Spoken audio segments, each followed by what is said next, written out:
This is The Things I Wish My Mum Had Told Me. It's a podcast by myself, Clara Hermit, and... me, Emma Thompson-Hill. Thanks for joining us today. Thanks for being here. Thanks to you. Thanks to me. But we're not on our own today. We have a very, very special guest joining us on the podcast.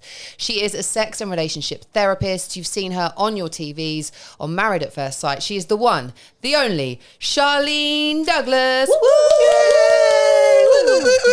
Hey guys. Hey, how are you? I'm good. I'm really excited about today. And we're excited as well. How many questions have you got for Charlene? Because I've got a lot. A lot. We have a lot of responses to rack your brain about. I mean, I wasn't talking about the other people. I was talking about us. We need your help. Yeah. We're glad you're here. Oh, it's lovely to be here. Can I ask you a question? Because you're a relationship and sex therapist. Mm-hmm. Do you work with people who are just in relationships? Because I've been single for it'll be nearly 5 years. Do you think that's my fault? Not the blame. Wow, the direct question. I mean, a very therapist response. There's always a lot of reasons why people are in the situations that they're in. But I would say that it's not easy to date nowadays. There's a lot of, it's changed, hasn't it? The world has changed a lot. Back in the day, you go to a bar, you meet someone quite easily. Nowadays, you've got online dating, you've got speed dating, you've got Married at First Sight. Woo! So many great options. Yeah. And it can be a bit tricky in terms of meeting the right guy. So it's not my fault. I see what you're saying. It's definitely not my fault. It's what you're saying, isn't it? That I'm not to blame. I've been trying to tell my mum. My mum's like, why can't you just find someone nice? I was like, Mum, it's like trying to find water in this horror desert out here. Like, it's a needle in a haystack. Yeah, it can be tricky. I think a lot of people said that you have to sort of obviously be in the right space, in the right place at the right time. But also I think sometimes you have to be a bit strategic in terms of where you go. So sometimes you'll get single people that will say, I've not met anyone. And then you're like, well, what do you do during the week? It's like, well, I'm just chilling with my friends and family, or I'm in the car going to a supermarket, but I don't really look at anyone either. Right? I feel like you're talking directly to me right now. I'm sitting here going, uh-oh. I never meet anyone, but I stay in my house all day and don't go anywhere. Yeah. So we're not like sort of putting ourselves out there to engage with people and to give eye contact That's as well. my biggest problem, right? So this, I would say, like, I am just about to turn 40. I'm very confident. I talk on a microphone, I video things, I do this, I do that, and I'm happy about that. If I see someone I fancy, I can't look at them. I cannot look at them. I feel so intimidated. So it's like the gym crushes, etc. that I have, I'll go at that and then just look at the floor. That's not good, is it? Well, sometimes it's easier for people to stay in that space of confidence rather than vulnerability, because it's hard to be vulnerable because then you open yourself up to potentially being hurt. So it would make sense that you would want to protect that part of you. But you do have to push yourself a little bit, even if it means having a conversation with yourself and saying, okay, I've just recognised that I've just looked away when that girl looked at me. Actually, I'm going to look back again and just give them a bit of a smile or whatever it may be. But Emma, I'm one of those people as well that when I do that and then someone talks to me, stuff comes out of my mouth that I would never say to anybody else any other time, and I just look like this really weird person. It feels so intense, like so intimidating, and I don't care about being rejected in other ways, but that is that kind of. It's like if I look at them, they're going to come and talk to me. It's like, yeah, but you want them to come and talk to you, so why can't you? But I just don't. I can't. I feel like we're so desensitized though to actual in-person interactions, because we've done so much online, on social media, on dating apps, that when you meet someone in person and you talk to them in a setting where, like in the gym or in the supermarket, somewhere where you're not drinking or something like that, it now becomes like this awkward thing where it's like, our parents used to do that and it was no problem, but for some reason now it's Can you do it though? Because you're really confident. I can imagine you could look at someone, do your little eye thing that you keep doing at the moment with the shimmy shoulder. I'm not going to do that to a stranger. They'll be like, oh my God. Yeah. But I have given people my number in person. But the thing about me, like, I will make eye contact with someone and smile, but I look away before I see if they smile back at me. Yeah, that's what I do. And then I run away. Yeah, but I have given, like, one time I was at a train station. My followers will know about this, Train Bay. So I was getting on the train at Euston to go back to Manchester. And this guy, when I gave him my ticket, he was like the train warden. He was like, oh, I thought you were my ex-girlfriend then.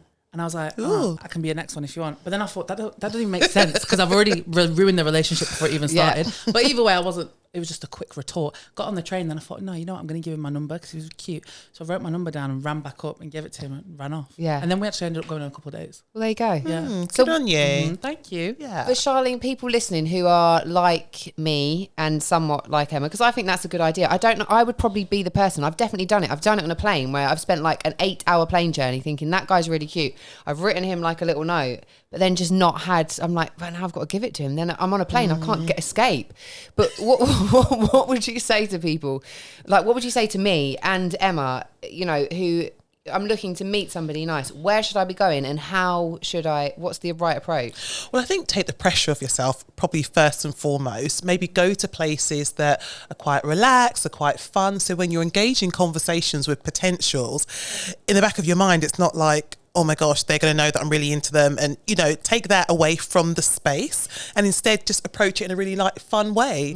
You know, so for example, if you're in a bar and you're both standing there waiting to be served and the barman's taken too long, you can just say, oh my gosh, they're taking for ages, aren't they? Simple conversation, nothing to do with the fact that you think they're hot, just a simple conversation.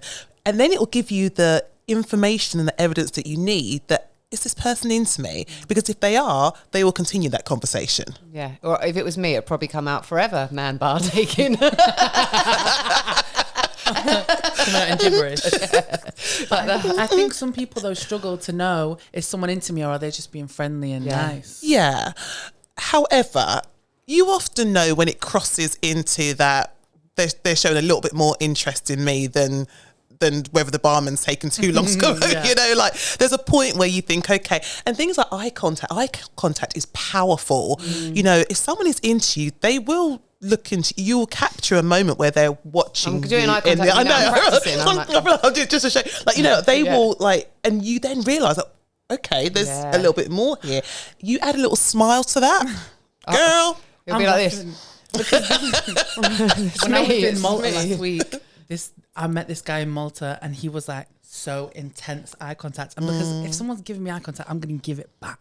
So we were like just basically having a staring competition the whole time. Yeah. Is that quite sexy for you though? It was very intense. I find that quite, that's weird, isn't it? Because it's like an intimate moment, but I find that quite sexual. Yeah, I do. I do as well. It's powerful. If you fancy them back, if not, it's like, well, right. We'll hide behind this chair. But I think it is that, for me, it is that kind of thing that I know that I'm awkward when I fancy someone. There's actually someone at the moment that I really find really attractive, but I just think they're not into me. Because, you know, men will talk all the time about being friend zoned. I think I get lad zoned. Like, so I get put on the zone out there, like you're one of the lads, you know? But if he's making the effort to speak to you and it's not like you have loads of mutual friends or you're in the same friendship group, then surely it must be. I don't want to give too much away, but there's a reason why he's speaking to me at the moment that's not, you know, that's not because I am me or whatever. It's a long story, and if I give too many details and he watches it, he'll know exactly who he is. Like, and I'll be like, this is so awkward. But yeah, and I think like I tried to be a little bit flirtatious in my messages, and my friends are like, Clara, that's not flirtatious. No one is going to get that apart from you. So, you know, guys will often say that women need to be really direct with them if they're into them. And there are so many guys that I've spoken to that have said, if only she had just said, like, I like you, or like, do you want to go out for a drink? I would have been over the moon. I think some guys just don't pick up on some of the cues, and we think that we are being really open, but they don't really pick up on it. Yeah. I think I'm too direct. Do you? I'm too honest, if anything. You just ask for what you want, didn't you, love? Yeah, but I think especially when I date men, like some of them, I feel like they want someone that's direct, and then when you are direct, it puts them off a bit because they're like, oh, like it leaves that ambiguity or the mystery out of the situation. When it's like, if I know I'm just looking for something casual, if I'm not looking to date seriously, I feel like they like the idea of it, but when it's in front of them, they're a bit, a bit much. But that's also because I think you're quite confident and you know what you want as well. And I think sometimes with men that can be like, they can be a little bit intimidated.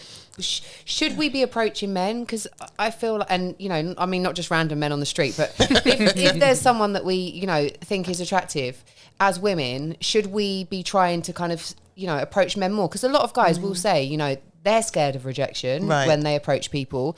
And also, you know, it's quite nice if someone approaches them because they feel like flattered. Yeah, I think if we take gender out of it, no one really likes to feel rejection. No. It's not nice. And so we do what we can to protect ourselves so we don't have to experience that, because it's not a nice feeling. Yeah. But if we don't put ourselves out there, then we'll never know if that person's interested in us or not.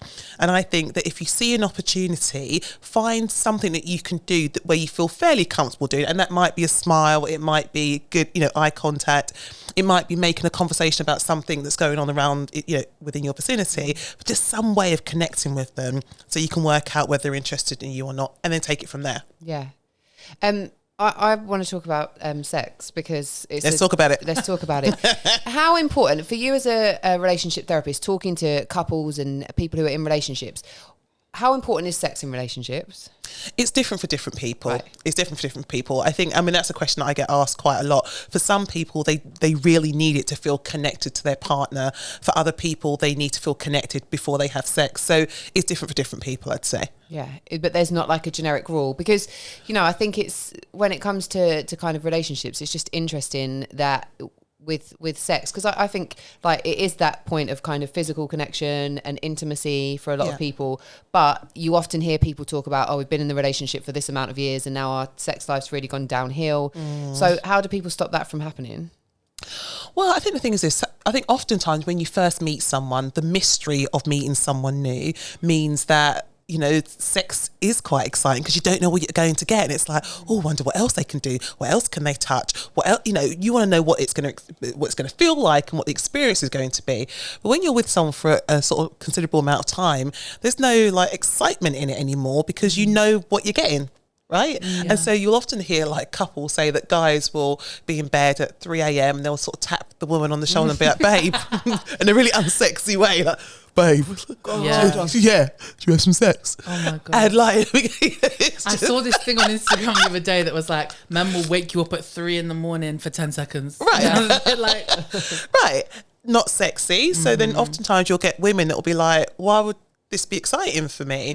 But if you maybe like jazz up a little bit, so maybe have sex in a different room or go to a hotel or, you know, talk, I don't know, change a sexual language or a bit of role play, like something that just gives it that edge, that sort of excitement, then you'll find that you kind of want more sex. Yeah. I feel like you guys like, no. I haven't had sex for 13 months. That's it. I haven't had I'll just be gone for an hour, guys. I'm sure there's someone around here. It's fine. I'll come back. But I feel like sex is quite important to me in my relationships. I'm like a very sexual person. And with my last person that I was with, I feel like the sex we had, I was really happy with. But for me, we weren't having enough sex. And I think for me, that made me feel like quite... I don't know how to phrase it. It kind of made me feel like he didn't want me or he didn't find me attractive because he wasn't super affectionate either. Yeah. And I don't know what my love language is. I think it's more so words of affirmation and acts of service. Even though he showed up for me all the time, he was constantly in touch with me on the phone, seeing me in person. Because that affection wasn't there, it made me feel like, oh, is he just like not that into me? Like we went like a period of like 2 months without having sex. And for me, like I want it all the time. Yeah. Especially if I'm really into someone. And I think as well, maybe for me, because I've had a lot of casual situations, if I'm going to meet up with someone, usually we're going to be having sex on that day. Right. And so that situation really taught me about, romantic love doesn't have to just be like sexual. Yeah. It can be the other things as well. But I don't know. I feel like I learned a lot in that situation, but... And also, I think everyone's different, right? Like the way that they show their affection might be different, and also their sex drives are different. People's sex drives are different. Absolutely. I mean, we'd be quite well matched, to be fair. You never know. Thing is as well, communication is key, and it's that very boring, you know, you have to communicate more, but it's key. So if your sex drives are different, you do have to kind of compromise, talk to each other, and if sex does mean a lot for you and your partner isn't meeting your needs, you kind of have to ask yourself, is this a relationship you want to be in? Yeah. I hear that. I definitely hear that. And I think that the thing is, though, as women, we're not always the best at asking for what we want. That's and true. One of the things that I just put in big letters for us to talk about today was the orgasm gap. Yeah. Because it's a real thing. It exists. And, you know, for people who don't know what that is, it's 65% of women admit to faking an orgasm in their life, which I think it's probably higher. Because I think for women... Don't get me wrong, there's a lot of women who will be like, nope, I've never faked an orgasm. I never would. Like, I will, and I applaud them. Well done to you. I definitely have. But I think there's shame attached to admitting that you faked an orgasm. Yeah. And there's, so all of these different things. So, but 65% is the kind of statistic, and it is just a statistic. But there's also the statistic about, you know, how many women come on, it's like 4% of women orgasm with the first, like a one night stand essentially, or the first time that they have sex in casual encounters. Only 4% of women and something like 95% of men. Right. Don't quote me, I don't know the exact statistics. We'll just pop them on the screen. And so women are not having as many orgasms as men.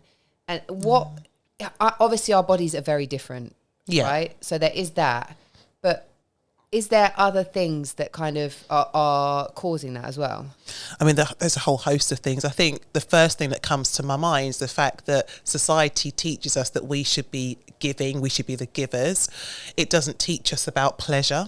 You know, you just have to look at sex education in schools. So bad. Safe sex, safe sex, safe That's all sex, it's about. safe sex. And it's all about fear. It's like, you've got to be careful. If you get pregnant, then your life's over. Like, don't get pregnant. And if you don't get pregnant, then the second thing to that is like STIs, like you'll get a disease and you'll get some sort of infection, and you could get HIV. And then if you get, you know, and it's literally, it goes downhill from there. So why would you want to, you know, lay back, enjoy, explore your body, you just wouldn't. And there's a lot of shame attached to women enjoying sex and pleasure.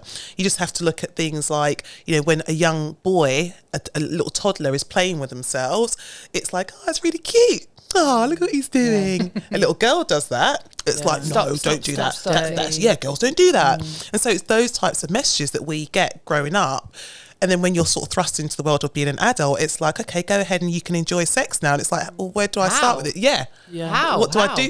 How? Like, what do, And then you've got like guys that will say to you, okay, so what do you like sexually? And you're like, don't know. Yeah. What have you got? And also, what have you got? What have you got? But also there's, I suppose as well, that you've got people growing up watching porn, both men and women, thinking that what they're seeing in porn is real live sex. And it's just not, let's be honest. Like most, I guess like heterosexual porn is made for men, isn't it? So women's pleasure is not taken into consideration. Yeah. And I just think it's that, how do we get confident at being able to know what we like and ask for it?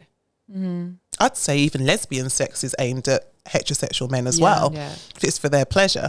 Yeah. You know, the focus is very rarely on what do women like. It's often about what men like. And, you know, when you watch like some of the categories on porn, it's like you're looking at some of the women and you're like, are you even enjoying that? And it's like they're moaning from like barely even being touched. And then I feel like for a lot of women who've not had a lot of sexual experiences, they're thinking, am I doing this right? Is this right? Is this wrong? When really with sex, there's no right and wrong. It's just what you enjoy and what you don't enjoy. And poor guys as well, like, because I'm just trying to keep it balanced here. Like if they're watching porn as their guide as to like how to turn on a woman, like there's no foreplay. Like none. And that is my pet peeve, because it's like, how do you expect, I don't know, I don't want to generalize everyone or all men, but how do you expect a woman to like get aroused and enjoy herself when there's been not even speaking with my partner before we have sex is gonna arouse me, not just like you touching me. So it's like without any of that other connection, and then you get down there and it's like Sahara dry. Desert. Now you're looking at me like there's something wrong with me. Yeah. When we haven't had that. But even when a woman's wet, sometimes guys think, oh, they're ready now for penetration, and it doesn't necessarily mean that. And so you're not at that level that you need in order to take you there, if we're talking about orgasm. Again, though, it is about conversations. It's about saying to the guy, like, this is what I need. I like the tease. I like, you know, dirty talking, or I like coaxing as you're talking. Like, I like these things. But I think sometimes for women, even in 2023, I think there's a little bit of a, but I'm a lady. I can't say those sort of things. I reckon there's some guys as well that probably would be put off if you know, by women asking for what they want. Don't get me wrong, there are definitely lots of men out there. Like I've done, you know, the In Bed with Clara show, and there's lots of men in the comments saying, look, please just tell us what you want. Like, it's a turn on for us. Like, we want to know what you want. So it's definitely not all guys. But I think, you know, there is this kind of, what's it called? The whore Madonna complex. And I think that some guys, you know, it's a kind of cultural or societal thing that they don't even realise that they've got. But then if some woman starts talking dirty to them, they might really like her. But then they're like, oh my God, you know. You get viewed differently after you do that. Yeah. Yeah. Have you experienced that? I'm not sure. I feel like I've had a lot of casual sex, and maybe with someone who I think it might be going somewhere further than just casual after we've had like them intimate moments and it hasn't gone further. I think it's hard not to think back in my head, oh, is it because I did this, or if I did this differently, or I don't know. It's hard to tell because I'm very like open and honest, like when I'm having sex, if there's something that I want. And I feel like a lot of people I've been sleeping with recently have been asking more. I think it is getting into men's heads more. A lot of people have been, well, I say it like I've been having loads of sex recently. I haven't had that much, but people that I've slept with recently have been like, what do you want? What do you like? I want to please you. So I think there is more of it. That's good to hear. Yeah. It feels like we're moving forward, aren't we? And we're progressing. Yeah. And also I think that women are getting more confident in the sense of, you know, like even women saying, I'm not going to fake an orgasm. Like I'm not going to pretend that I've orgasmed when I haven't orgasmed. I'm just not going to do that. Yeah. And for me, like that's a big deal, because when I was younger, I felt like I kind of had to. It was more of a performance, especially when I was like in my teens and like early 20s. It definitely was. And then I was like, who am I doing this for? But I wanted to be seen as being like good at sex, you know. I wanted people to think, oh, you know, I wanted guys to think, yeah, she's good at sex. And I thought that was part of it. I thought it was almost like a performance. Yeah. Whereas now I think, oh, it's a bit loud, that noise. Whereas now I think I genuinely really enjoy it. When I do have sex, I genuinely really enjoy it. And I'm so much more able to just relax and actually have a good time. But it's taken me all of this time. I'm nearly 40 and I lost my virginity at 15. 25 years of putting in the work. I feel the same though, because when I was young, when I first started having sex, I lost my virginity at like 15 as well, and I had my first boyfriend. Then I started when I was like 18, when I went to uni, having more casual sex. But for me, I've gone on such a journey with sex, because when I was younger, I was so insecure in my body that I use sex as like a weapon or maybe not a weapon, a tool for men to find me attractive and me to get that validation from men. So it was a performance. I had so much sex and I didn't enjoy any of it, because it wasn't about my pleasure. It was about, how can I look attractive for this man? How can I feel beautiful in sharing this moment? But it was all, I was young. I didn't really know what was going on. I was using it as it wasn't something that helped me. It was probably something that hindered me a bit, really. I hear you. And Charlene, is that something that happens a lot? Because I think that as well. Like, I think I use sex because I grew up, you know, my mum died when I was a kid, and then I grew up like desperately wanting to be loved, because it wasn't, it's not that my dad doesn't love me. I know he does very much, but the way that he showed that wasn't how I wanted to be loved, and there was not a lot of kind of, you know, like affection. There was a lot of time on my own. So when I got older, I was like, I want to feel like close to somebody. And again, I guess a little bit like Emma, I started having sex, and then I was like, it fills that hole, excuse the pun. But afterwards I would feel really alone and kind of very like empty. So do men do that as well? Is that something that women do a lot, or is it just us two and we're weird? No, I don't think you guys are weird at all. And I think that it is something that a lot of people do. You know, if you want to feel that connection, you want to feel close to someone, then sex can provide that for you. I suppose the problem is if you don't know the person, or you don't really feel like genuinely connected to that person, once the sex is over, then there's that feeling of like emptiness. And then I'd be on to the next one. Right. Yeah. Fill the hole again. Vicious cycle. Oh my, I saw that wink. Yeah, but it was a little bit like that. And then I had to have like some introspection, and I started to do a lot of work on myself, and I was like, right, why am I doing this? Because I really genuinely want to, because, you know, I like these people. And I don't think that what I was doing was the definition of a sex addict, but it kind of was a little bit like that, because I was addicted to the high that I got from having sex. And also it's just filling the void, isn't it? So whether it's sex, whether it's I was trying to use a different word. Charlie's trying to be professional, and I'm like, filling your hole. But you know, like if there's like a void, let's call it a void for the sake of this conversation. But like if there's a bit of a void,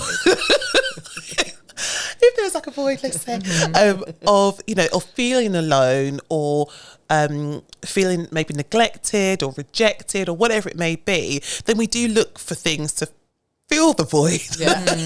And whether it's sex, whether it's food, whether it's alcohol, whether it's chocolate, you will find a way to do it. I suppose the key is finding something that is sustainable and that can make you feel good even after you've had it. Because some of the things that I've just described there, like the food, the alcohol, sex, they can be a bit temporary. What you need is like healthy relationships with other people to feel connected. And they can come with shame as well, like And afterwards. I think being women, like growing up with this thing of like, you're a lady, you're not supposed to give your body to anyone, and you need to be like, your body's so precious, don't give it away. And people still say that kind of thing now, and what I really don't like that, because it makes me feel as if you're saying, as a woman, you have no autonomy over your body. You don't get to choose. Like, yes, my body is precious to me, but I get to choose. And like I said to Emma, even when I was filling the void / hole, whatever you want to call it, that stage of my life, I was enjoying it. Like, I was having good sex. It wasn't, horrible or anything like that. And when I think back, I'm like, I'm glad that I did that, because I wouldn't have got to where I got to and understood myself in the way I had I not have done that. And I don't think there's anything wrong with it. I really don't. It doesn't change how much my value or my worth, none of that.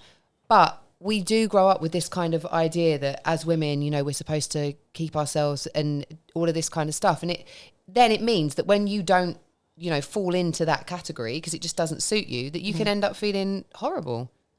Yeah, I think also as we get older, we get to a point where we just want more from life, So, you get to a point where you've had sex and it's like, okay, this is all right. Like, 0 to 10, 10 being, oh my gosh, wow.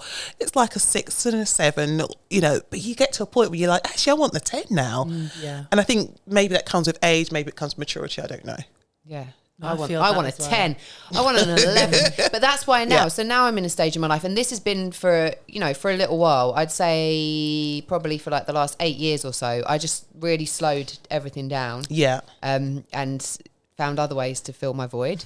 And so, like, I've been through periods that this is the second longest. So it's like 13 months that I haven't had sex. And it's not because I love sex. I have a high sex drive, all of those things. But also, I'm now in a place where I want to be selective about who I have sex with, because unless it comes with emotional connection and me feeling kind of safe and all of those kind of things, I just don't want it. Yeah. And you have a right to not want it. I think, as you said, when you're younger, maybe you want different things and that worked for you at that time. But now what you're saying is, actually, I need a little bit more here. Good on you. Yeah. I think hopefully I'll get to that stage. No, but I think I'm still in my, not that I think you're right and I'm wrong or anything like that. I just think sex for me, my whole life, I've used it. It's been good and it's been bad, and I've sort of used it as a coping mechanism sometimes. For help, like, because obviously I don't feel insecure about myself anymore like I used to when I was younger.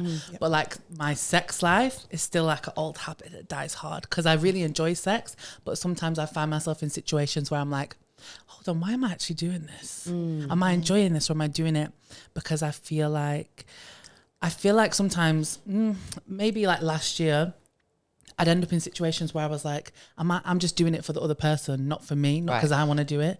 Or I'll be like having sex with someone and I'm not enjoying it, and I'm staring at the wall thinking I should probably make this stop because I'm not enjoying it. But I don't, because I'm like, but I feel bad, like, because I'm sympathizing with them and like, I need to let them finish. Almost just in a way where it's like, I don't have full control over myself because I'm giving it too much to other people. But it's nice to, I guess it's like being vulnerable about these things is so important, isn't it? And being able to talk about them. But I think you, like, talking about this and being really vulnerable about it is really important, because there's going to be other people in that situation. And one of the reasons we wanted to do this podcast is because you're 26, I'm almost 40. So there is that kind of difference in where we are in our lives. But I totally relate to you. Like, when I was in my early 20s, I was doing exactly the same thing that you're doing. And I don't think there's anything, like, there's nothing wrong with it. Some of it, like you say, some of it's good, some of it's bad.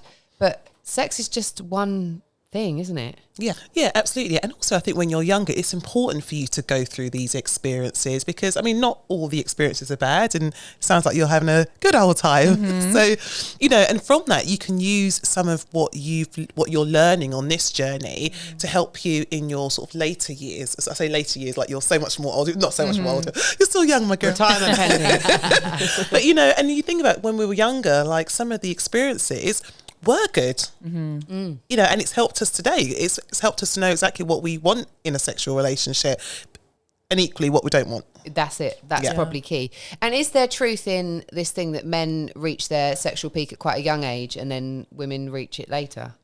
So I've heard that. I think a lot of the people that I've spoken to, that has pretty much been the case. I think there's something with women around, you know, particularly if women have had kids, like they then get that out of the way. And for those who haven't had children, maybe it's their career, whatever it may be.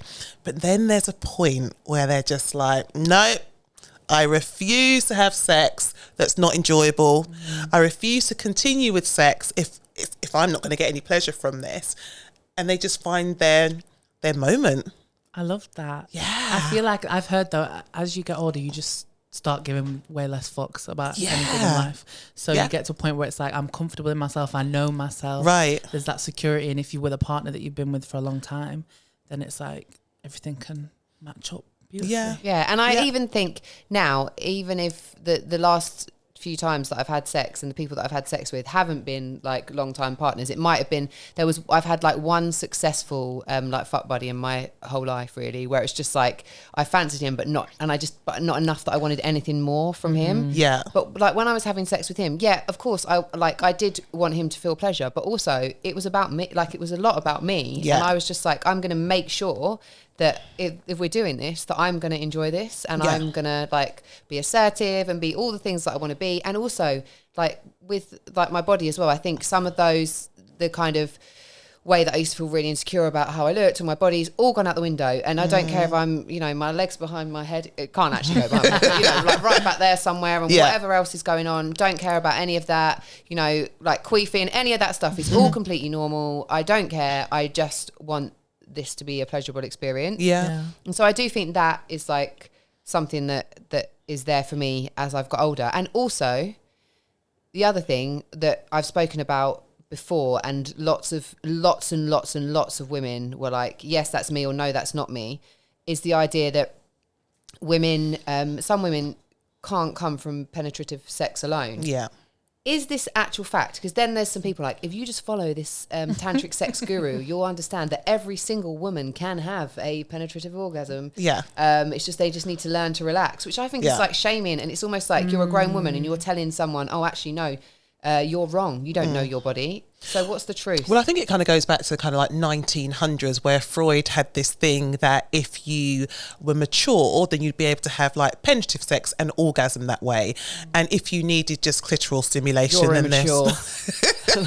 I'm hella immature then if that's the case. And they also think that, you know, that if you needed clitoral stimulation in order to achieve orgasm, then you were immature and there was clearly something wrong. And although we've moved from that now to some extent, I do feel like that's still in the space somewhere, that there is this thing around, you know, if you know of a woman that has said, yeah, I can orgasm through penetrative sex, there's still a part of us that's very much like, oh, okay, wow, so what do you...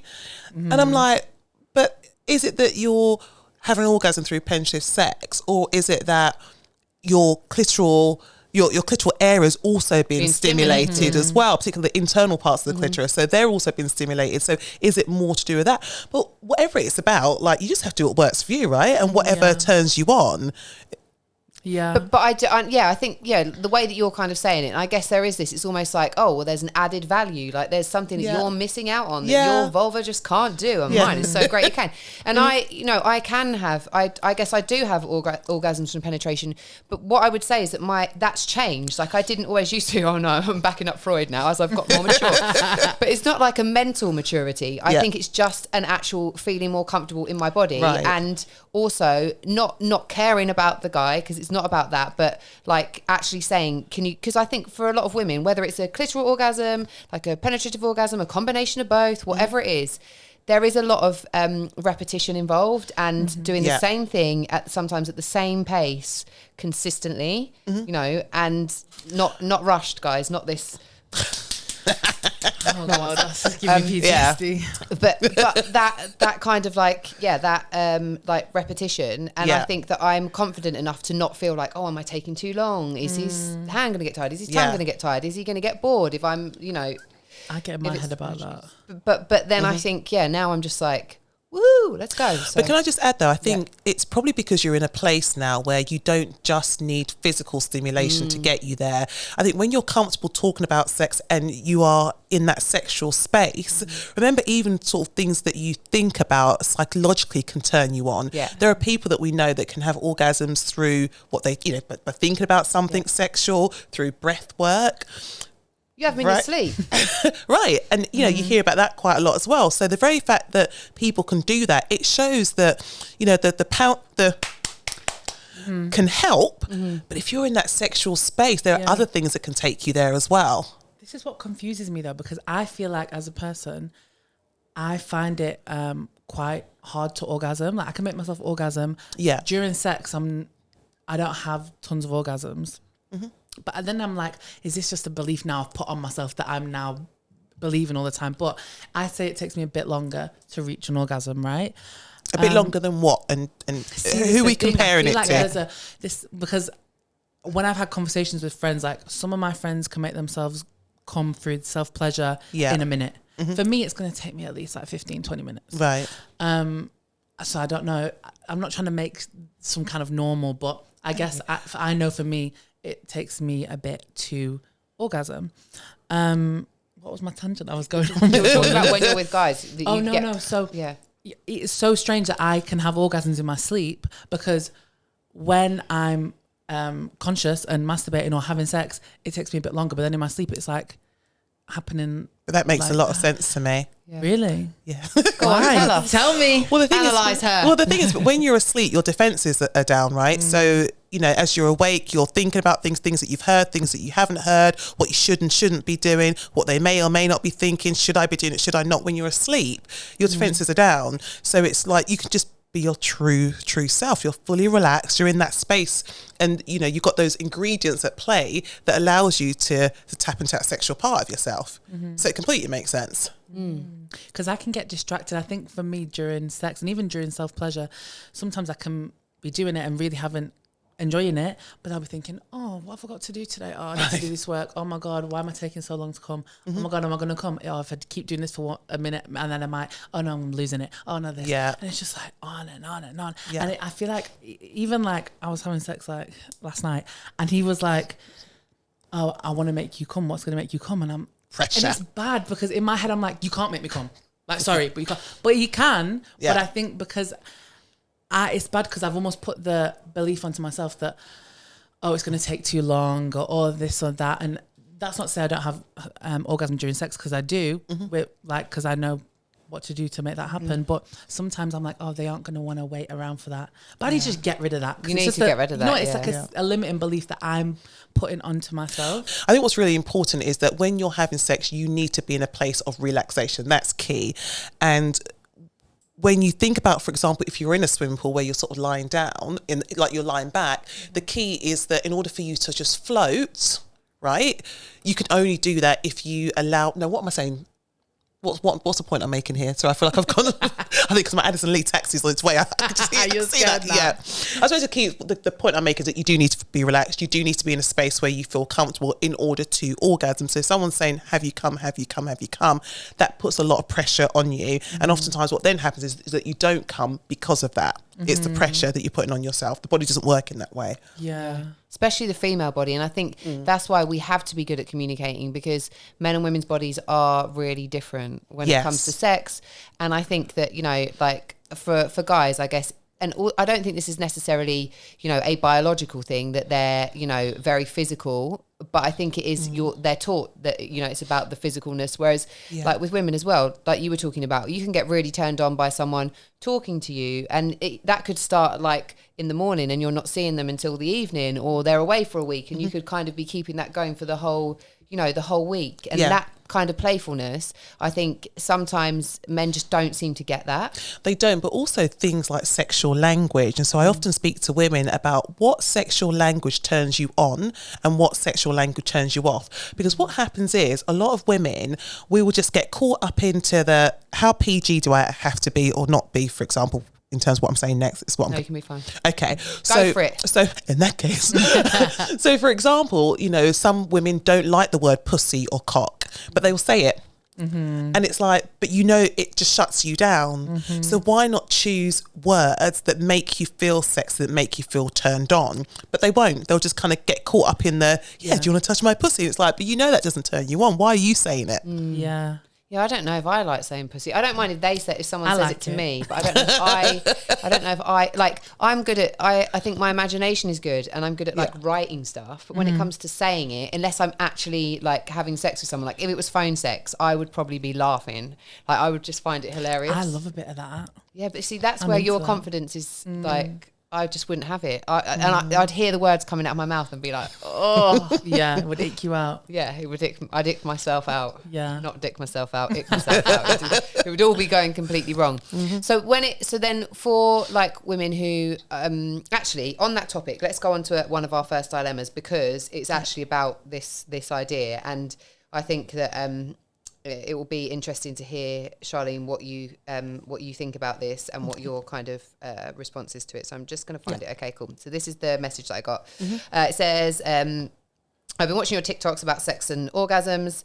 Thing is, basically, I've only slept with 3 people, and every time I never have an orgasm. It feels like nothing in certain positions. I get this pain in my abdomen, so I have to stop, and I've had enough. I went to the doctor and she had a look at me down there and said, everything's normal and the man needs to know what to do. Well, good doctor, well done. It's annoying, but I don't really enjoy sex because I get no pleasure from it. However, if I just rub my clit on my own, then I can have she's put clit orgasm, but nothing from penetration. I'm still convinced there's something wrong with me, even though the doctor said everything's normal, because no one can relate to my experience. I think all of us can relate to your experience. Definitely. And also, you can use clitoral stimulation during sex. Right. And that's where I think a lot of things go wrong, because the guy's just like, oh, I just put my penis in this hole here, and here we go, and you must enjoy it. But actually, no, it takes more than that, right?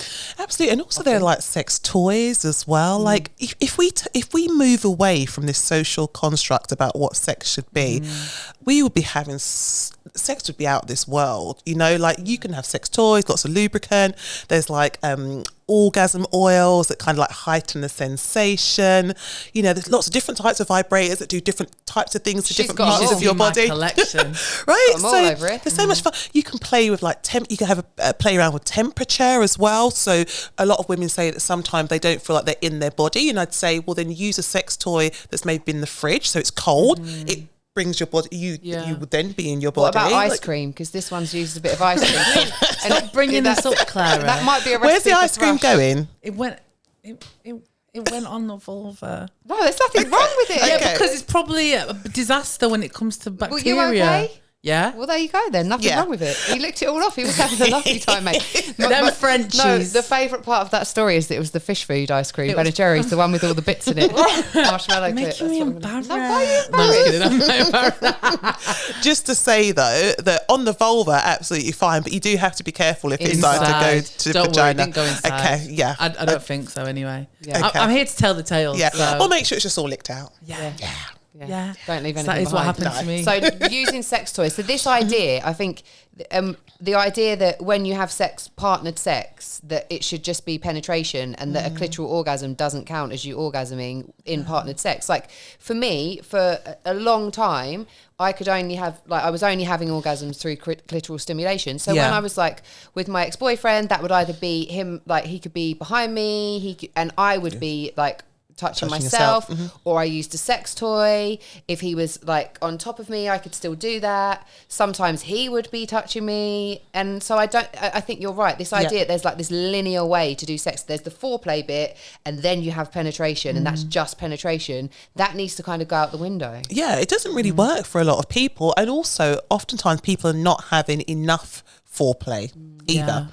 And so it's like a little bit of a touch, a little bit of a tickle, and then let's go. The worst one, I'm going to say this, guys, please listen to me, is if you give someone head for about a woman head for about 2 minutes or 3 minutes, it's pointless. It's absolutely pointless. You just, like, if you're going to go down there, and also if your partner enjoys that, then go for it. Actually go for it. It's when they go, oh no, that's giving me the ick. Stop it. Don't do that. Like a lizard. It's like they're scared. What do you think is going to happen? No, but it's like, before, I was saying to these lot before, I was talking to this guy, sleeping with this guy, whatever. Yeah. He messaged me and was like, I can't wait to see you. I was like, oh, should we like go and get some food? He was like, no, let's stay in and order food because I want to eat you all night, blah, blah, blah. I'm thinking, ooh, came to the house, so excited. When we get down to it, went down on me. It must have been going off like 2-3 minutes, and I was having a great time. And then he like starts to try and put it inside me, and I said, oh, hold on, what happened to? We're gonna do this, and he was like, oh, just a little bit. I was like, okay. It wasn't a little bit. It was the whole sex, and I didn't get no more after that. And I'm just thinking, you said one thing and we're doing another thing, and now we're not. See, I'm folding my arms. But I think you have to understand, and this is not all women. There's probably some women, and sometimes a quickie can be good. Like all of those things, it's different. But I think for the majority of us, like it takes a while. And also, the more that if someone's giving you head for a long time, then that's when you start to really relax. And you start to get really all of the juices flowing, and everything starts to get really. You feel like they're enjoying it. Right, yeah. Yeah. I've had that as well, where someone's like, I don't normally give people head, but, because I know you enjoy it. And then it's like, mate, you're rubbish at it. You have had no practice. And it's when they go, oh, but I was doing the alphabet. No, it doesn't. You don't do the alphabet. Don't do ABCs. Do the alphabet. The people do. That's what they're actually doing. Some of them, that's what they're doing. No. Who taught people that was a good idea? I don't know. The thing is this. I would say for everyone out there, close the rule book. Yes. And instead speak to your partner and just simply say to them, what does it for you? And if they don't know, ask them whether they're okay with you exploring together, and just take your time, explore. Saturday afternoon, turn off the TV, turn off your mobile phones, just explore each other's bodies and see what works. My friend and her husband used to call it raccooning. What the hell's that? That's what when they had like a day of sex, because they'd just be like raccoons, and they'd be like their house would be trashed. Oh my God. But I love that, because I feel like when people get with new people, they do the stuff that their ex liked to their new partner. Right. And it's like, that might work for them, but we're different people. So yeah, the conversation is very important. But I think some people feel awkward to have a candid, open conversation about sex, but it's like they're fine getting naked and being intimate with someone, but then they feel scared to have that intimacy when talking about their sex life. Absolutely. And Charlene, what if it's going to be a casual encounter? Should we still be having those conversations? Like, if you've just met someone for the first time, maybe if it's like going to be, you might think it's just going to be a one-off. Is it still important to have the conversations? It depends on you as an individual. I would say where possible, yes. Yeah. But you might not want to have a long, deep conversation about, what you like, what you don't like necessarily. The fun of it might just be exploring together, and just because it's just going to be a one-off. But there are opportunities that you might find where you might want to explore a little bit more and have a more deeper conversation about what you like, what you don't like, particularly if there are any traumas that they need to be aware of. That's really important, because you don't want to get caught up in something. They then think, hey, this is a bit of BDSM, this is a little bit of fun. And it's like, whoa, this is reminding me of something that's happened in my past. Yeah. Well, I've got some. Do you want me to go through our little questions we've got on Instagram? Well, not questions, little statements. Saucy secrets. Saucy secrets. That's what we're going to call this one. Saucy secrets. So first of all, I just want to tell you both, I put out a poll on Instagram that said, are you satisfied with your sex life? And 59% of people said no. And 41% said yes. Well, good up to 41%. Big up yourself. And for the others, I hope that this podcast is going to have helped, really. If you've listened to the podcast so far, hopefully you've got some good, solid tips. Yeah. I was just going to say, one thing I wanted to ask Charlene before you read that out, talking about tips. Is it important for women? Because like you said, we grow up not knowing about like pleasure and stuff. Yeah. To really explore our own bodies. 100%. Let's go. 100%. The thing is, oftentimes women will say, well, my partner should just know that, they should just know what to do. And it's like, no, work out what your body needs, not just what your body needs, but the environment that you need in order to feel sexual, the time of day that you prefer to be sexual.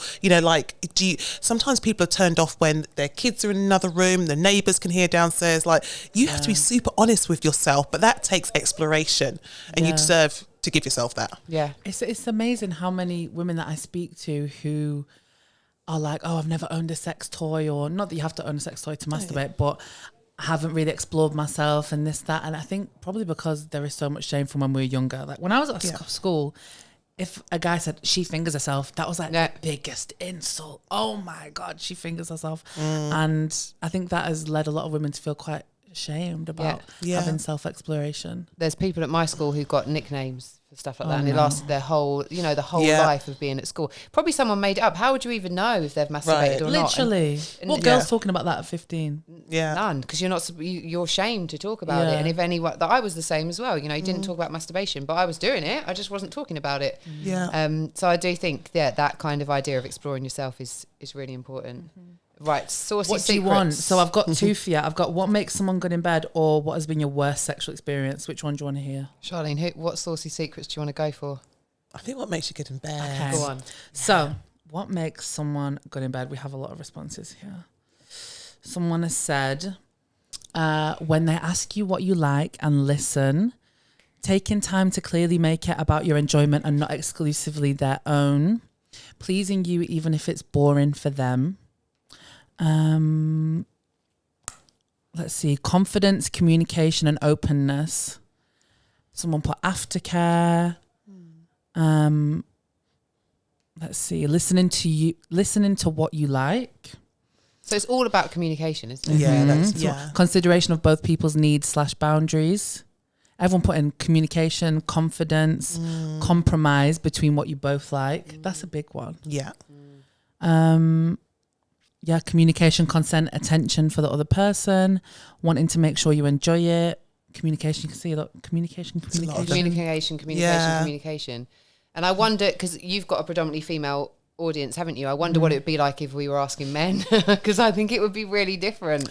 What makes good sex? Oh, someone who can give good head, or something like it would be the physical stuff, right? So we are coming at it from different angles. Yeah, men have often said a woman initiates as well. That seems to be the big thing. Like, like sex life would be amazing if she would just initiate more. My answer to that is that, are you creating the environment that makes her feel comfortable to initiate? And that's a whole therapy session in itself. Yeah, because then if you're getting rejected, that might hit on or laughed at. There are guys that, remember one guy said to a girl when she tried to initiate sex, he was like, oh my gosh, you're trying to be like sexual, that's not even really you. And she was like, I'm never going to do this again. Oh, that's so horrible. Yeah, but he didn't mean it in a horrible way. I think for him, it was just like, this just wasn't you. Like, what are you doing? And it's like, 1 minute, you're asking her to initiate, but when she does it, you're actually having a bit of a laugh about it. Like, as good as I am at what I do, I can't now help her to now want to initiate because you've you squashed that for her. Yeah. And that's, I guess, the confidence idea, because I think good sex and actually someone being confident to me makes them more attractive. Yeah. So how can we be more confident when it comes to sex? Know thyself. Ooh. Well, thyself. Yeah, absolutely. Know thyself, explore thyself. I remember before I became a therapist that I was uncomfortable talking about sex. Now I talk about sex every single day like I'm having a cup of tea.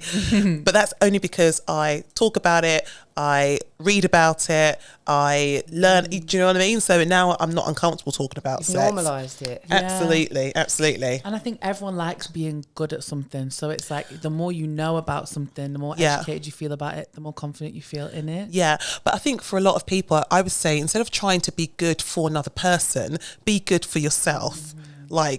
Turn that around and work out what your body needs to feel turned on. Yeah. And I think when you know that, it makes sex better, not just for you, but for the other person as well. Anyway, if you can be confident, and then I think I'm a woman, and when I have sex with guys, I ask them about what they want and if what I'm doing feels good. Yeah. Because, and I I've had situations where, you know, I've kind of like been giving somebody a head and I've asked for feedback because I want to make sure that they're actually enjoying it.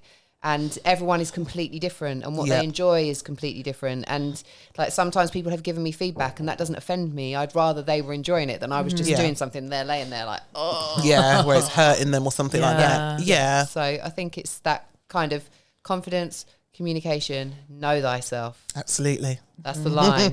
Know thyself. And we definitely will. Before you go, just one more, which is about a relationship. And I thought you might be able to help with this because I feel like it's not really necessarily my remit. But it says, hi girls, I'm looking for some advice. I'm 30, living in Canada and have fallen in love with a man who has immigrated here from Egypt. We couldn't be further apart on some issues, politically and religiously. I'm a liberal atheist, agnostic, and he is a pretty conservative Muslim. I've dated people from lots of religious backgrounds before, and it's never posed problems like this has. Anyway, we probably wouldn't have ever got together or got too serious, except we quarantined during the pandemic and we fell deeply in love. We ended up splitting because of our differences last year, because he cannot marry anyone who's an atheist. He wants me to convert and to get married. And even though I love him deeply, I don't want to lose myself for a relationship/man. However, we have now been dating other people for about 1.5 years and we can't seem to find anyone who we want as much as we want each other. Any advice? Would you convert for love or marry someone outside of your religion?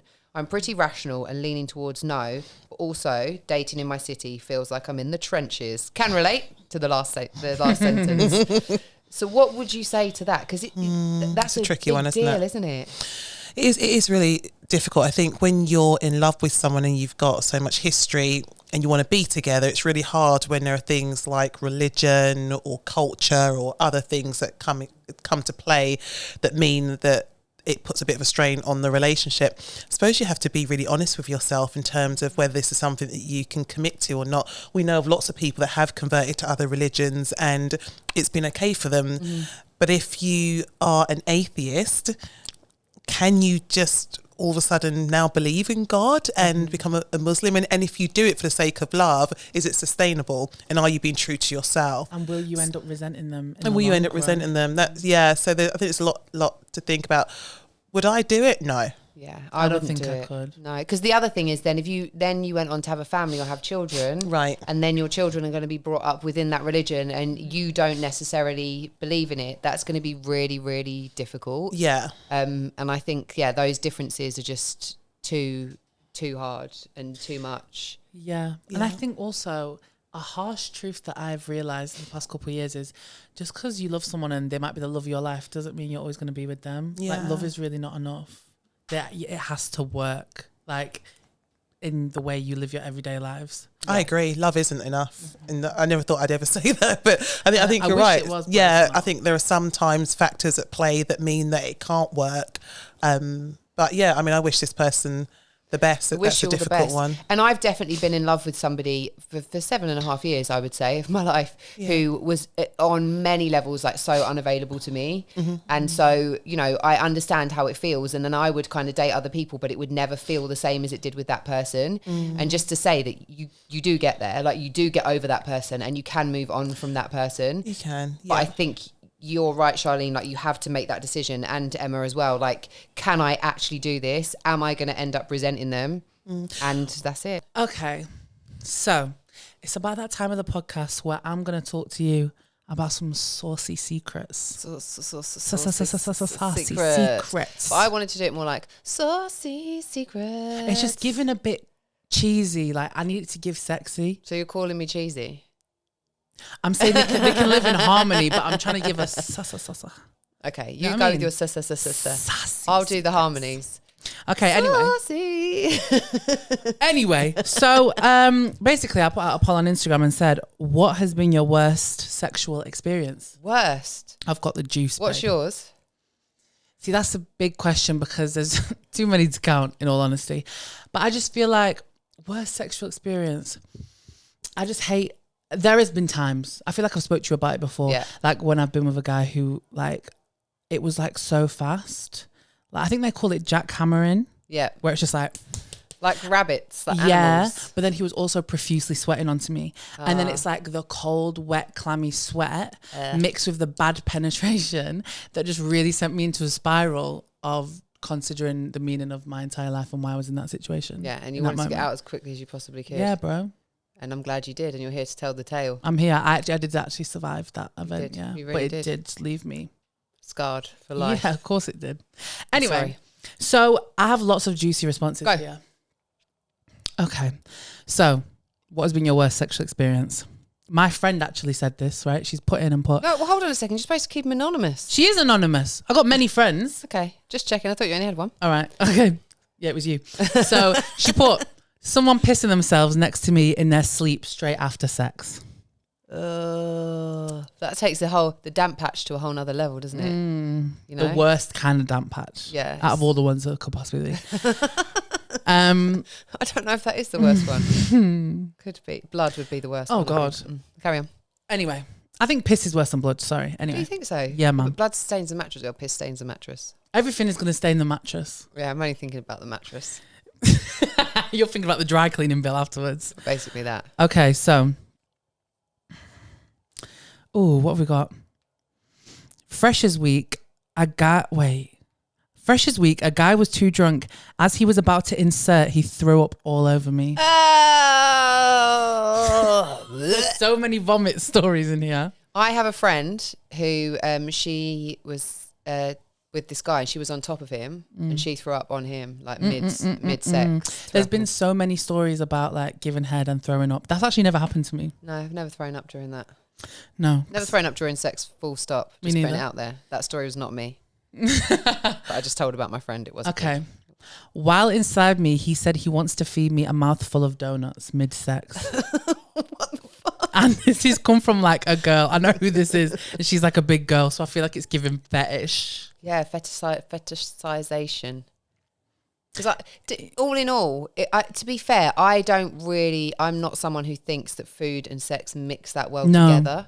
Crumbs in the bed. Crumbs, any Nightmare. of that sticky. But then again, what can I... You and your ice cream. You know what? Never mind. Nothing. Never mind. Let's see. Okay. Someone spat in my mouth to be hot. It had... No. Okay. Someone spat in my mouth to be hot. It had chunks of food in it and I threw up. No. You know, like after you just... No. After you just had like a bag of crisps. Hold on. To be fair, that's my worst thing. This guy did try and do... Well, he did do that a couple of times to me before. He didn't have chunks of food in it, but he did spit in my mouth and it's horrible. I don't like that. Ugh. I don't like that. Unwarranted as well. Like just lumps of saliva just going in. That's not mine. To me. Go away. Guy asked me to rim him on our first hookup and his arse stank. Bro, I'll get PTSD. No. I mean, if you're going to ask someone to do that, please make sure you're clean. That's the least you could do. It's this horrible, horrible thing. Go and wash your bumhole. Don't just ask someone to lick your bumhole if you haven't washed it. How are you going to ask for your arse to be ate whilst you know you are dirty? Yeah, if you haven't done any more than clean your bum with toilet roll, you can't ask that question. You need to go to the toilet, use wet wipes and clean yourself up. That's just horrible. Don't do that to people. It's very selfish. Who wants a mouthful of poo? Oh, Nobody. God. No. Thank you. The end of my rant. Any more for us? There is quite a lot. I'm just trying to find the juice in between the craziness. Okay.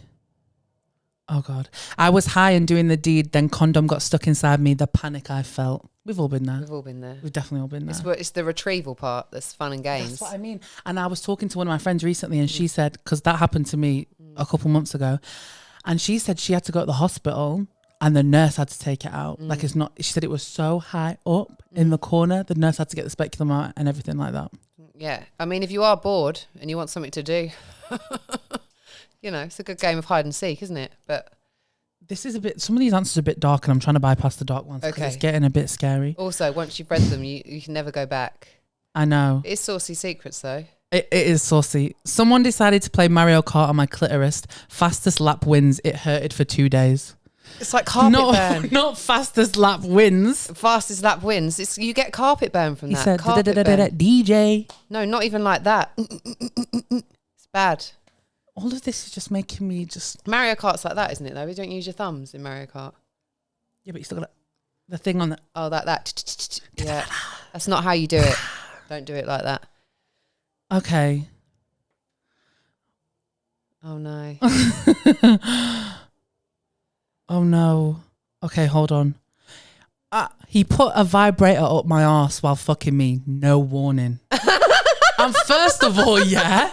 If it's not got a, not the bullet vibrator, I'm just picturing like actual bullet vibrator with no, like they say if you put something up your arse, they say if you put something up your arse, it has to have like a flat bottom so you can get it out. You can't just put like a vibrator in there that doesn't have a flat bottom, or else you get stuck. What do you mean? I mean, right, so you know what butt plugs? Yeah. That they're shaped like so they're round and then it's a plug. Yeah. So you can't put anything in your you can't put anything in your arse that doesn't have something where you can pull it out. Otherwise you might end up in the hospital. There's lots of those stories that nurses will tell about various different things they have retrieved from people's arses because it just, like that suction, it could just disappear up there. It's in, babe. And where's it? It's not like your vagina where it, like there's an ending. Yeah. It's not going to go into you're going into small, like in your intestines. You're just going to go back in and then you're going to have to go and be like, oh, I don't know how it got there. Ooh. So awkward. But anyway, also get consent if you're going to do something like that. Don't just go around shoving things in people's bums. There's a lot of things here. People saying in the arse, no consent. Yeah. That's a violation. That's not even funny. Violation. That's actually like a violation. Yeah, that should not be happening. I don't know why some guys think it's okay to do that, But even I think it's because they see it, That's what I mean. They're seeing it and they're like, it's looking them in the eye. It's like winking at them. Yeah. And then they're like, oh, it's winking at me. I'm just going to shove something in there so it stops winking at me. Even when you're having sex with someone though, and then you're doing it from the back and they're like, can I put it in there? And I'm like, no. I need to prepare for that. That's not just like something that just happens. Yeah, it's not just like that. No. It doesn't work like that. No, definitely not. I don't think it does. It doesn't. It really doesn't. It's a bit scary, actually. It takes a whole lot of work to be able to make that happen. Oh, no. Someone put... This is giving me PTSD from high school. His banjo snapped. I feel like this was such a high school thing. Like girls giving someone... This foreskin ripping. Yeah. Yeah, that happened to my friend and her husband the first night they had sex together. And she turned up at my sister's house covered in bruises. And we were like, what have you been doing? And then she's like, you should see the other guy. Oh, no. And he had to show his nan. Ask for advice. No, not his poor grandma. Yeah, it was just a bit of a tear. And now he's on sprinkler setting. Ever since been on sprinkler setting. So. Sprinkler setting? Yeah. It's like change. You know what? I'm not going to ask what that means. Okay. No, carry on. There's a lot of anal ones in here. Farting super loud and long after anal. You know what? Loud is one thing, but long is another thing. Yeah, but also you've been pumped full of air. What do you think is going to happen? It's kind of like a fanny fart, isn't it? At that point. Oh my goodness. Someone put breeder kink. What does that mean? Like they want to breed you, like they want you to have your children? Maybe. Like asking if you're ovulating. Yeah, so recently there's this guy that I used to sleep with and he just messaged me out the blue one day. We hadn't spoken in a while saying, do you want to have kids? Want to put a baby in you? Do you want to get pregnant? And I was like, what are you talking about? And then I told him I was in... See, I'm an enabler. I'm toxic. People keep telling me I'm toxic, right? And my ex keeps telling me I'm toxic. But it's like, I find it funny. Like, this guy said to me that, do you want to have kids? And I'm like, yeah, I'm going to be in London on this day. And then he was like, are you ovulating? And then I was just like, this is too much now. I'm not replying. Let me just check my flow app. Innit? Hold on. No, fuck that. A guy, oh dear. A guy grabbing my hairbrush off the floor and shoving it in me without explanation. What the fuck? This is unhinged. What? The handle? The brushy bit? I really hope it was the handle. But what? Because how is the brushy bit even going to get... And can you imagine that scraping your walls? Yeah, I can. Painful. What, so you just decided to pick up a hairbrush and just ram it in? Oh. Why do people do stuff like that? I don't like it. It's making me feel weird. Yeah, but it was her worst sexual experience and I don't blame her. Very, no wonder very it's true. the worst sexual experience. That sounds dreadful. Dreadful. He bit my favourite earring out of my ear and spat it across the room. Why did he do that? No, because it's one thing it falling out, but it's the I can just imagine that. Imagine if he swallowed it and then she had to search for his poo to find it again. Oh no, not the spitting. It was her favourite one as well. She would have searched through it. Oh my God. I don't know. I just don't understand what you're doing. What you doing, lad? All right, how much time you got? Do you want a couple more? Yeah, let's have a couple more. I'm enjoying this. Oh my God. A hookup whispering, I want to fuck you like you're my girlfriend in my ear during. So what, you already had a girlfriend? And this was, I want to fuck you. Why can't you fuck your girlfriend? No, but maybe what he meant is I want to fuck you as if you are my girlfriend. Like, as in he wishes he had a girlfriend, or maybe that's a turn on. I don't really know. There's too many things to unpack for right now. Yeah, it would be very strange if that happened. I'd be like, huh? Sorry, what? When he said, you feel so good, and was jabbing at my inner thigh.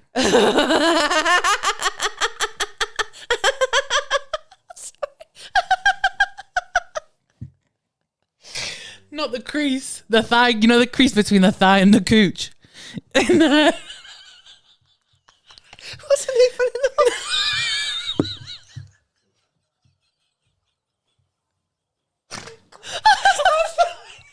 No.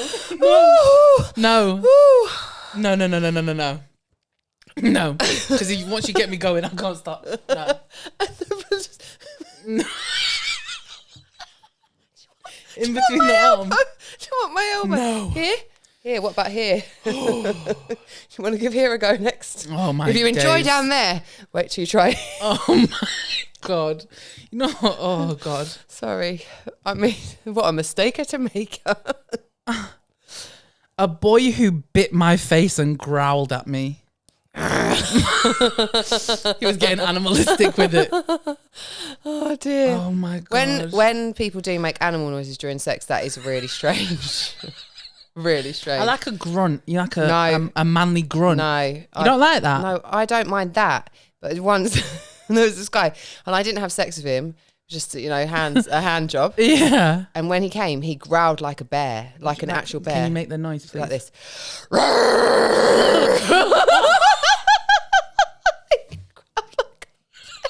I was just like, oh my God, what is this? He was growling like a bear. You're laughing. Can you imagine? No, you know what? Now you're making that noise. I feel like I've been with people that make like big noises like that when they come. Stop. You're gonna have to stop doing that. You know what? If I was dating someone now and we were having sex at this time in my life, I'd probably go home, so I have sex with them and just do that, just to see what happens. Just to see the look on their face. But I don't think he was joking. I don't want to shame people for how they come, but at the same time, just sometimes, like, that was a choice. You know what I mean? Not shaming, but we have to accept that sex is funny. Like, it is just funny by nature. That's just what it is. It's embarrassing. It's funny. It's weird. It's wonderful. It's all of those things. If you do growl like a bear, maybe just a heads up would be good. Because I didn't know if it was a joke. I didn't know if it was a joke or not. Like, sometimes you have to give people heads up. Like, when I'm about to come, I go silent and I don't breathe. So they might think I'm dead. You know what I mean? You definitely might want to give me a heads up about that, mate. But it is what it is. Anyone into necrophilia? Oh no, not this. Any more? I'll find one last good one. Go on then. One last good one. Guy grabbed my feet to give him a foot job. In brackets, she's put a sicky emoji. Yuck. But I had a verruca. Couldn't tell him. Well, yeah, but he's not going to get a verruca on his penis. Innit? But it might be, I don't know, it might be a bit like the herp. I don't Contagious? It's not the same thing. Can you get verrucas on your penis? Can Someone we Google tell that? me. Miss Al, can you Google if you can get a verruca on your penis? I don't think you can get a verruca on your penis. I think that one's safe. What? Oh, God, It's just random. Okay. I kicked someone out midway through sex because I wanted cheesy chips. I need a snack. Get out. Get out. It's time for cheesy chips. Cheesy chips are better than sex with you, sir.